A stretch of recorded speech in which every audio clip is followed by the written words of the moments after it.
Hello and welcome to a review of the LEGO Army Men on Patrol set from 2010? I think it was 2010. It was part of the Toy Story line, and it is I believe it was one of the top selling sets of that year, or I think I heard Just Too Good say that. They're a big Toy Story nut, so you know how they are. Now this set is pretty interesting. It is effectively a Toy Story battle pack, and it has the Army Men. And it fits a lot of different niches, some of which LEGO had never filled before.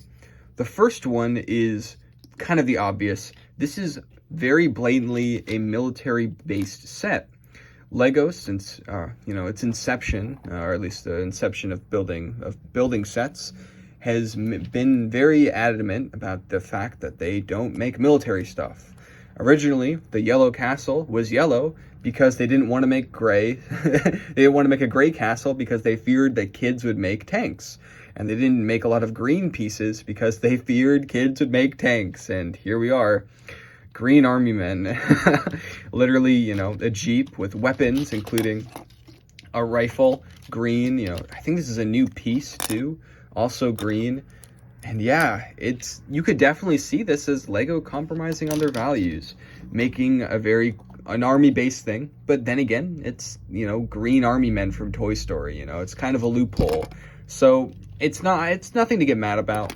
I'm not gonna go out there being like, LEGO compromised their values. What? Because they do stuff like this all the time, They almost released the Osprey, like a literal, like, a fighter, like some militaristic, like, warplane thing, like, they canceled it, but like the bar has shifted for what LEGO considers military, what they don't want to support, what they don't want to do, and it changes all the time. Like Star Wars, war is in the title. Avatar, a lot of the characters are from the military, like that's a big part of it. Indiana Jones had real life depictions of, like, let's just say unsavory groups. And I don't know, it does open up different possibilities to different types of sets, because this is very different from any other LEGO set at the time and even now. The next thing that's very notable about the set is that it is green. Everything is green, And I think this is actually a really good thing, because we got a lot of strange accessories in green for either the first time or one of the first times. Like, a lot of classic accessories like the walkie-talkie, the suitcase. We've got the rifle, which I think is my favorite one, because it takes like something that's so realistic and adds a vibrancy to it, which I really appreciate. The metal detector, another classic. Yeah, and the binoculars.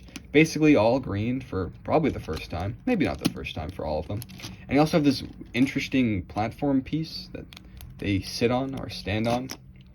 There's 4 included, although if most of these play patterns work, you really need to remove them, which is annoying. But hey, at least one can sit on here, and it kind of fits yeah, it fits. It fits on here. You just kind of have to have the stud half cocked and awkward, but that's basically the only way to use this set with keeping them on there, which I think is a pretty annoying flaw. It's like, there's basically no way that this set is going to stay together, especially considering how many extra accessories there are.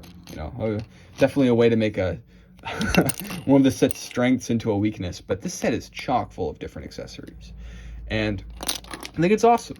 The actual Jeep build itself is very simple. It's green. It reminds me of that San Diego Comic-Con one they released for Indiana Jones. Nothing special. You get the 5 tires, which is fun. Yeah, steering wheel, classic stuff. Yeah, nothing too special. Maybe I would have liked it a little more if it was truly 4 wide. This is technically 4 wide, but there's stuff that's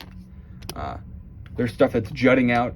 But it would be funny if it was like in the style of Lego Town, just kind of, obviously, like, that's compromising their values more, especially the comparison, but I don't know, it would be interesting.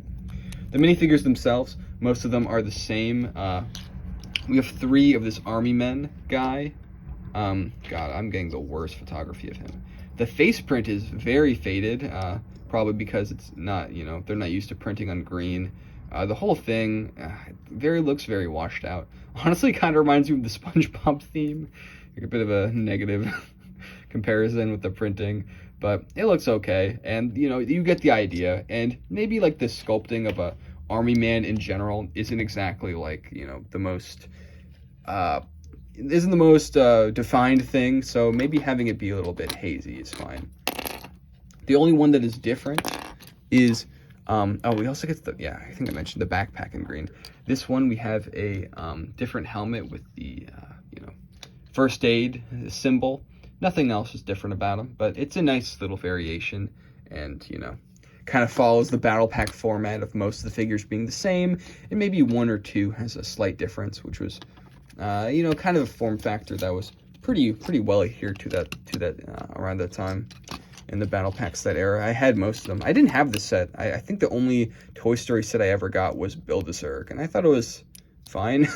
The Toy Story theme in general, like, it's kind of interesting because they do a lot of things that you wouldn't expect them to do, and it does cover a lot of bases, but it kind of suffers from the problem where it doesn't really feel like it has a strong identity, really.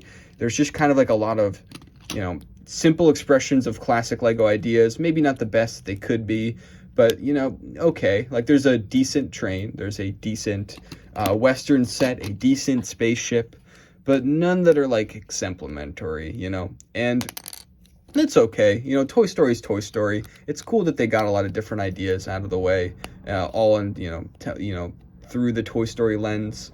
It's cool, but it's just not my thing, you know? Maybe one or two. Another, you know, I'm interested in the series. Maybe I'll buy another set someday, but it's just not my thing in general. Let's take a look at the instruction manual, because I do have it. This set was actually originally sealed in bags, which is why the pieces are so nice. My photography doesn't really show it off to the best. It's kind of BS photography. Yeah, we've got, I hate this version of the Disney logo. It is so ugly. Like, the gradient, like, it's the only detail they had, and it looks hideous. Sorry. Oh my god, the motion blur on this, kind of sick. Buzz and Woody looks very washed out there. Interesting. Yeah, basic stuff. Why are they so low res? Do you see that? They're kind of, yeah. Huh. So weird. There's definitely some weird vibes with this set. Yeah, you build it. It's a Lego set. There is some ads for the other Toy Story sets. Honestly, looking at these now, I did kind of say I wasn't interested in the other Toy Story sets. But this RC car does seem kind of fun. Like, I do like the colors especially. And, you know, the rocket is a great inclusion. That is a fan. I was thinking about that scene. That scene in Toy Story is just wonderful. Oh my god, pure magic right there. And yeah, the aforementioned, like, oh, there's a Western set. It's not great, but it's a Western set. You know, it's pretty good. And same with Zurg, or the Buzz Lightyear ship. And it's like, yeah, it's an okay spaceship. Nothing crazy. Win Kid, and that's all there really is to say. It's a simple set, but it accomplishes its goals valiantly. And those goals in themselves are interesting. And that's really all you can ask for in a Lego set. Anyways, thanks for watching. That's all.